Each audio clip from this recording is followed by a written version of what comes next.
Voilà, nous sommes de retour en direct pour la dernière partie de l'émission Split Screen. Il nous reste une dizaine de minutes pour parler des derniers films. Bon, je pense qu'on va survoler un certain nombre de choses. Ça tombe très bien puisque on a été censé parler depuis 2 semaines aussi de Lincoln, le film de Spielberg qui est déjà à l'affiche depuis un petit moment quand même.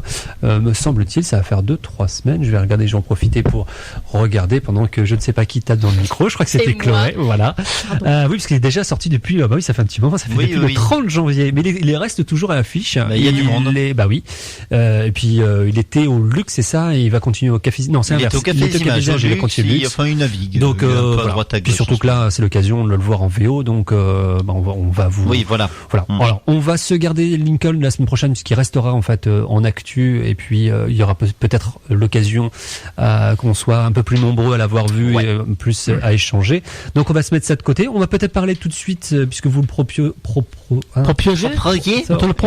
Il est temps que la journée se termine pour moi et l'émission aussi. Donc, puisque vous l'avez proposé, on va parler de Au bout du compte, qui est le dernier film d'Agnès Jaoui. On avait plus ou moins parlé par rapport à des petits soucis avec Agnès Jaoui, juste de voir un peu, voilà. Florent, mais j'ai dit qu'on allait la boycotter, mais bon. Mais Jackie et Chloé ont été le voir et peuvent peut-être nous en dire quelques mots. Alors, le dernier film d'Agnès Jaoui, Au bout du compte. Le pitch très rapidement. Au bout du compte. Oh là là. Au bout du compte. C'est pas évident en fait. C'est pas évident. En fait, c'est une jeune fille qui rencontre son grand amour. Mais en fait, il y a un loup dans la bergerie. Et c'est un peu ça. Donc voilà. Et autour de cette jeune fille gravitent les parents, la tante, voilà. Les proches, les amis, et tout ce que tu veux, voilà. Voilà. D'accord. Waouh. Ah ouais. Même Malik, il a pas fait. Mais c'est plus simple que Malik. Alors ça a l'air de vous avoir enchanté. Mais non, parce que en fait, c'est au bout du compte, c'est marqué dans le titre, forcément. Donc, ils vont s'amuser à prendre des contes, des morceaux de contes, des personnages de contes, des idées des contes, et Alors, je pense que l'idée à la base, c'était justement de se servir des contes, de partir des contes et de les triturer, de les renverser, de les prendre à revers. Alors, c'est ça qui est raté. Ce qui est à la mode, j'en viens à me demander si elle a pas fait un film à la mode, parce qu'en ce moment, au niveau télévisuel, ça fonctionne là-dessus, les séries là, et que ça soit Grimm, que ça soit Once Upon a Time, ça fonctionne là-dessus. Et d'ailleurs, tu regardes les derniers films cinéma qui s'inspirent le magicien d'Oz. Oui, un retour en compte. Effectivement, je sais pas, ils nous refont. Alors ça fait avec plus ou moins de talent. Alors c'est vrai que on la voit arriver avec ses gros sabots, ses petits sabots de bois, notamment la scène dans la forêt lorsqu'elle rencontre Monsieur Wolf. Ouais. Monsieur Wolf, tout de noir vêtu, et elle avec son petit. Non, le film. Mais il est pas déplaisant, le film en lui-même, mais en fait c'est bon. Alors c'est du Bakri Jaoui, mais niveau -10 quoi. Ah ouais, d'accord. Voilà. Oui, le processus d'écriture, on le ressent bien, on voit bien la performance de Bakri, elle est là, minimum garantie, quoi, voilà. Ouais, voilà, les répliques un peu du tac au tac, les répliques qui restent, la manière de les amener est là. Ce qui est drôle, c'est que je vois l'affiche et en fait, je vois Bakri qui fait du Bakri, c'est-à-dire qu'il est habillé comme il est habillé tout le temps. Il fait les mous comme il fait tout le temps. Et Jaoui, elle fait du Jaoui, quoi. Non. Non. Elle est un petit peu plus, aimable que d'habitude dans son rôle. Mais ceci dit, Bakri faisant du Bakri, ça me gêne moins que Depardieu faisant du Depardieu, parce que ça fonctionne toujours. Quand son fils vient le voir, tu sais, lors du vernissage, je dis, alors papa, qu'est-ce que tu fais?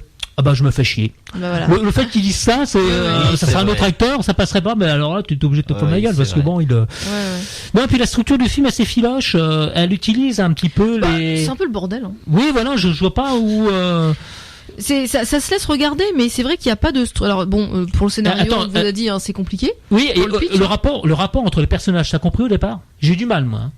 Ah, je crois que c'est sa fille, en fait c'était sa nièce. Même la relation entre tous les personnes, je pense qu'elle entretient ce flou, c'est fait exprès. Peut-être. Mais peut-être. Non, mais c'est vrai que c'est un peu le bazar. Après, c'est un film qui se laisse voir, mais c'est vrai que on est largement en dessous c'est pas la grande époque de Un air de famille, etc. Parce que voilà. Donc après, c'est vrai. Après, moi, ce qui m'énerve un peu, il y a toujours ce côté. C'est leur cinéma aussi, ce côté un peu bourgeois là, avec la grande musique. Le fils est inscrit au conservatoire. Il est compositeur de musique expérimentale. Waouh. Voilà. Alors pour ceux qui n'aiment pas Benjamin Biolay, donc n'y allez pas, parce que Benjamin Biolay joue le rôle de Wolf, donc qu'on aura compris, hein, c'est le loup dans la bergerie, hein, puisque c'est marqué dans son nom. Voilà, donc non, c'est un film qui se laisse voir, mais en même temps qui n'est pas. On s'attendrait à être un petit peu enchanté, justement. C'est une histoire de conte, c'est une histoire de fées, de princesses et de petites filles qui se rêvent princesses et qui veulent rencontrer le prince charmant. Alors bon, ça marche pas à tous les coups parce qu'il y a le loup dans la bergerie justement, mais on s'attend à être un petit peu enchanté. Puis il y a ce Agnès Jaoui là, donc joue. Alors je sais pas, c'est une comédienne donc qui donne des cours pour des petits, qui est en train de faire un spectacle. Ça revient un petit peu comme une ponctuation, ce spectacle de ces petits qui mettent en scène un conte. Et bon, c'est un petit peu répétitif, c'est un petit peu bon, moi j'ai beaucoup apprécié les scènes de Bakri avec cette dame qui essaie d'apprendre à conduire. Voilà, donc c'est bon, on voit bien ce qu'elle a voulu faire, mais c'est vrai que ça tombe un petit peu à plat et on pense que les contes vont être pris à revers et être triturés un petit peu, qu'elle va en faire quelque chose de sympathique, et en fait, il y a pas de deuxième lecture en fait.